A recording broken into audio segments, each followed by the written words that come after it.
வணக்கம் ஆன்மீக அன்பர்களே.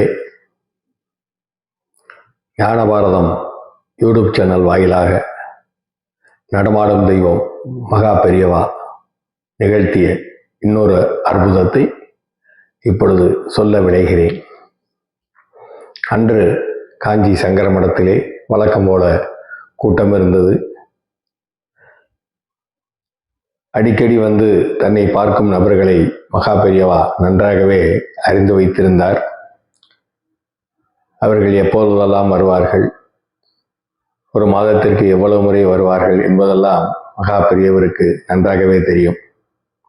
அப்படி மகா பெரியவா மீது பக்தியுள்ள ஒரு மூதாட்டி அன்று அவரை பார்க்க வந்திருந்தார். வரிசையிலே பக்தர்கள் என்று மகா பெரியவாவிடம் ஆசீர்வாதம் வாங்கி கொண்டு நகர்ந்து கொண்டே இருந்தார்கள். அந்த மூதாட்டியும் அருகில் வந்து கீழே விழுந்து மகா பெரியவருக்கு நமஸ்காரம் செய்துவிட்டு அவர் தரும் அட்சதையை வாங்க கையேந்தி நின்றார்.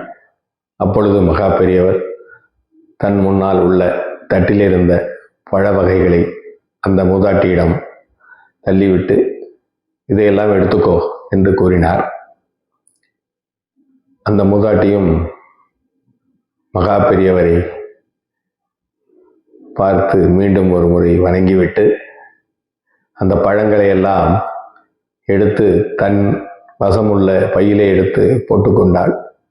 அப்பொழுது ஒரு மறிக்குழுந்து காம்போடு கிடந்தது. அதை எடுத்து கீழே போட்டாள். அதை எடுத்து கீழே போடுற, அதுவும் உனக்கு உபயோகமாக இருக்கும், அதையும் எடுத்து உள்ளே போட்டுக்கோ என்று சிரித்தபடி சொன்னார் அந்த கருணை தெய்வம். பெரியவர் சொல்கிறாரே என்று மறுக்காமல் அந்த மறிக்கொழுந்து காம்பையும் எடுத்து உள்ளே போட்டுக்கொண்டாள் அந்த மூதாட்டி. பிறகு பெரியவரிடம் விடைபெற்று கொண்டு கிளம்பி சென்றாள். பஸ் ஸ்டாண்டுக்கு சென்று பஸ்ஸிலே ஏறி அமர்ந்தாள். பஸ் சென்று கொண்டே இருந்தது.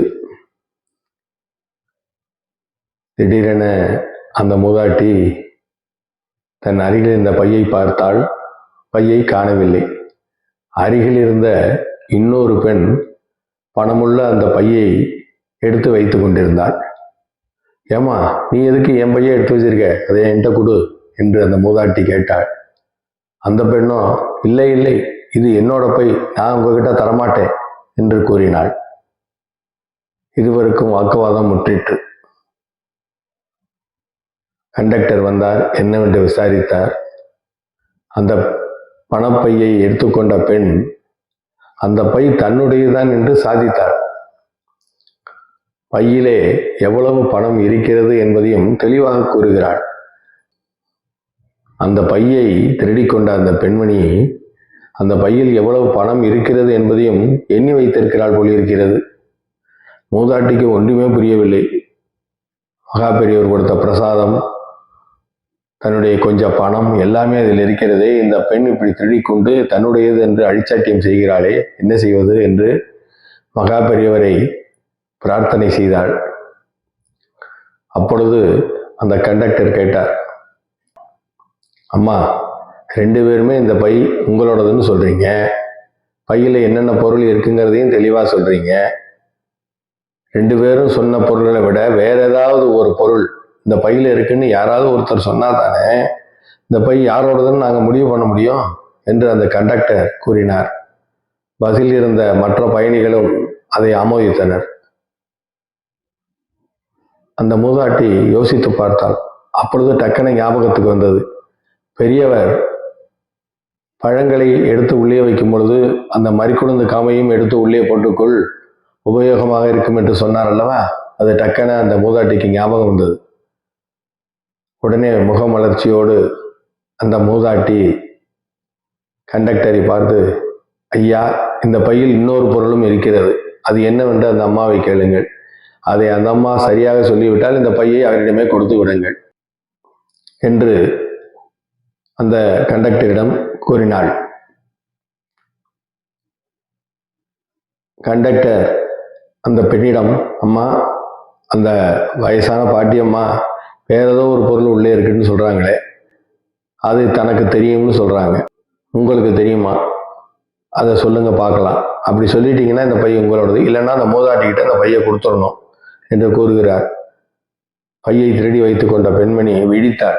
அவளுக்கு என்ன தெரியும்? பையை திருடினால் பணத்தை எண்ணி வைத்துக் கொண்டாள், அவ்வளவுதானே. உடனே அந்த பெண்மணி,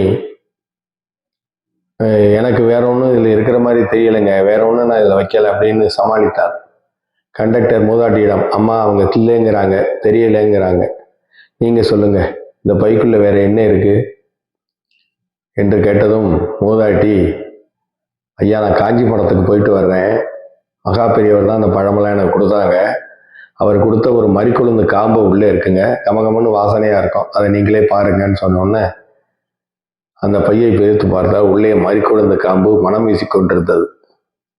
அது மகா பெரியவரின் கருணை அல்லவா. உடனே கண்டக்டர், அம்மா பாட்டி அம்மா தான் கரெக்டாக சொன்னாங்க, இந்த பை அவங்களோட தான், மரியாதையாக அவங்கள்ட்ட கொடுத்துருன்னு சொன்னதும் அந்த பெண்மணி தான் திருடியதை ஒப்புக்கொண்டு விட்டாள். மூதாட்டியும் அந்த பெண்மணியை மன்னித்து விட்டு விடுங்கள் என்று சொல்லிவிட்டாள். பணப்பை பழப்பை அந்த மூதாட்டியிடம் கொடுக்கப்பட்டது. மகா பெரியவரின் கருணையை எண்ணி பாருங்கள்.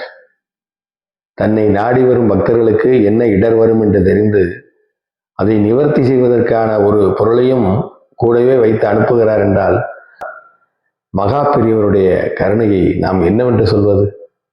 அவர் நடமாடும் தெய்வம் என்பது இதன் மூலம் நிறுவனமாகிறது அல்லவா. இதை போல எத்தனையோ பக்தர்களுக்கு எத்தனையோ சந்தர்ப்பங்களிலே எத்தனையோ விதமான உதவிகளை அவர் செய்திருக்கிறார். ஞானபாரதம் யூடியூப் சேனல் மகா பெரியவர் நிகழ்த்திய அந்த அற்புதங்களை உங்களுக்கு ஒவ்வொன்றாக வழங்க இருக்கிறது. மறந்து விடாமல் ஞானபாரதம் யூடியூப் சேனலை சப்ஸ்கிரைப் செய்யுங்கள். மற்ற ஆன்மீக குரூப்புகளுக்கும் ஷேர் செய்யுங்கள், பார்வேர்டு செய்யுங்கள். உங்களை தேடி மகா பெரியவா நிகழ்த்திய அற்புதங்கள் பெரியவா பெருமை என்ற பெயர்களை உங்களை தேடி வரும். ஜெய ஜெய சங்கர, ஹரஹர சங்கர.